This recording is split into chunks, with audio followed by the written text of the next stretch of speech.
You look at something as fundamental as like a letter, take V, just the shape itself, those two lines spreading out, and then the sound we make V, it feels so Well, arbitrary, right? totally like we just, decided one day, okay, this squiggle means this specific sound. Exactly. But what if it wasn't arbitrary? Not at all. What if the symbols we actually use, the real like building blocks of language, aren't just random things we assign? What if they carry, I don't know, echoes of the physical world? That's exactly what caught my eye in the source material for today's deep dive. We've got this article. It explores precisely that idea. Okay. It looks into physical processes in nature, and it talks about a theory called Odam. Odam, right. And today, we're really diving deep into something pretty surprising. The potential origins of just one letter. That letter is V. Just V.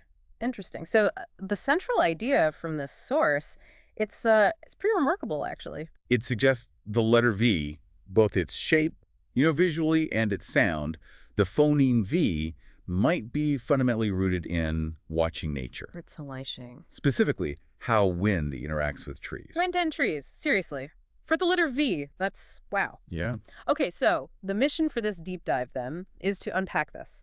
How could the movement of tree branches, and maybe the sound they make in the wind, how could that be linked to the human sound V and the shape of the letter V? And we'll use this Odam theory as a guide. Right. Okay, let's get into it. How does the source actually describe what happens when wind, hits trees? Well, the article zeroes in on what happens with, like, a softer wind, not a gale force wind. Okay, a breeze. Yeah, exactly. You know how branches aren't perfectly stiff? They bend, they sway a bit. Sure. And the source points out that if you look closely, the smaller branches, the twigs, they often oscillate back and forth. Okay, like a vibration? Sort of, yeah. And if you were to trace that motion, visually trace it, you'd often see these V-like trajectories. So you're literally seeing the V shape in the movement itself, not just like where the branch forks? Exactly that. It's the dynamic thing, the process. Yeah. It's a physical interaction, right? Aerodynamic forces the wind hitting the flexible, elastic structure of the branches. Okay. And this movement, this vibration, it creates something else too. Sound, yeah. Yeah. The source describes it as a kind of natural frequency generation. It produces these low-energy sounds. That rustling? A bit like rustling, but maybe more specific. The source suggests something resembling a soft vuv, or maybe a continuous VVV sort of tone. Okay, so not just the leaves crunching, but a more vibrational sound coming from the branch itself. Precisely. A very specific low-frequency vibration sound produced by the branch oscillating. It's basic mechanics, really the elasticity of the wood, plus the external force creating these quite stable, low-frequency sounds. Right. It's described as a consistent physical thing that happens in nature. Okay, so we've got this V motion visually and the soft VVV sound happening naturally with wind and trees. That connection, I can kind of see that intuitively, but how does that jump to us, to human language? To us making the V sound, that feels like a pretty big leap. Yeah, and this is where the link gets particularly interesting, according to the source. Okay. It connects this natural phenomenon directly to how we as humans produce the V sound, what linguists call a phone, a basic sound unit. Right. Think about how you actually make that V sound yourself. You've got continuous air flowing from your lungs. Okay, yeah, you need breath. And then you create a partial blockage, a constriction. Your upper teeth, they lightly touch your lower lip. Like this. V, V, V, V, V. Exactly. And then you add the voiced vibration from your vocal cords, airflow, partial obstruction, and voice vibration. Right, got it. Now think back to the tree branch of the wind. Air flows continuously.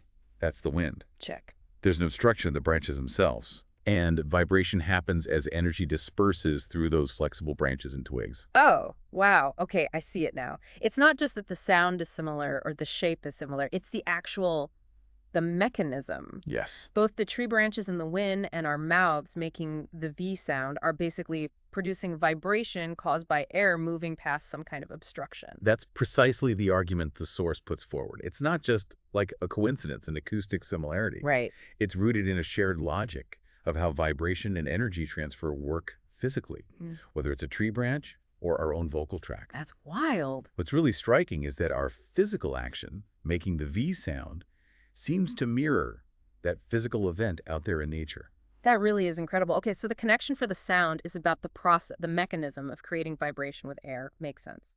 But what about the visual shape, the letter V itself? How does the source link that?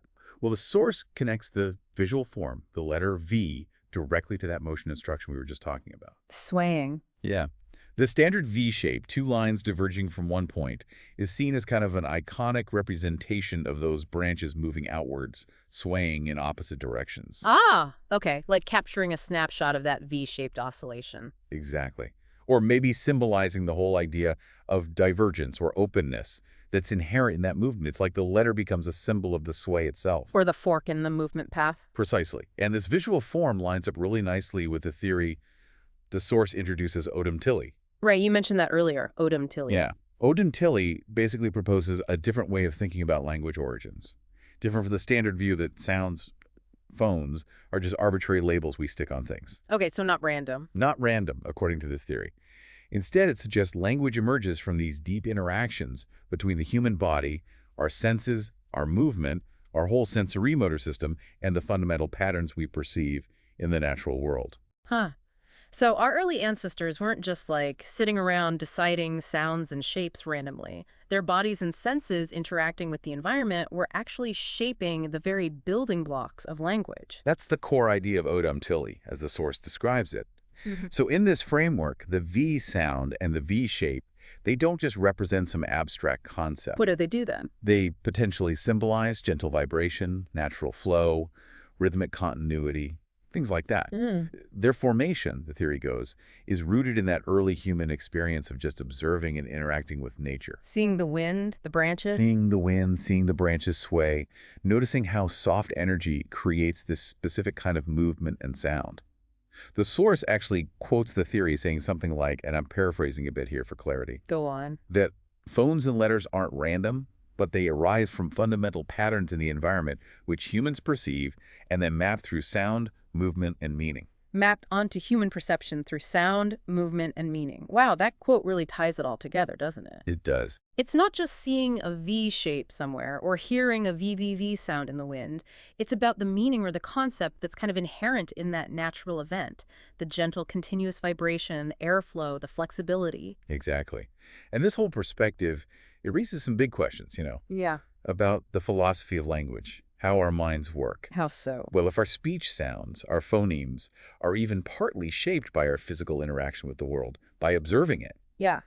then language isn't just some abstract code we layer on top of reality. It could be seen as, well, you said it earlier, like a semantic echo of the environment itself. An echo of the environment. I really like that phrase. So phonemes like V might actually encode sensory motor experiences. That's the idea. The feeling of the wind, the sight of the branches swaying, the sound of that vibration, they actually represent those experiences, not just some unrelated idea we assign them to. Yes.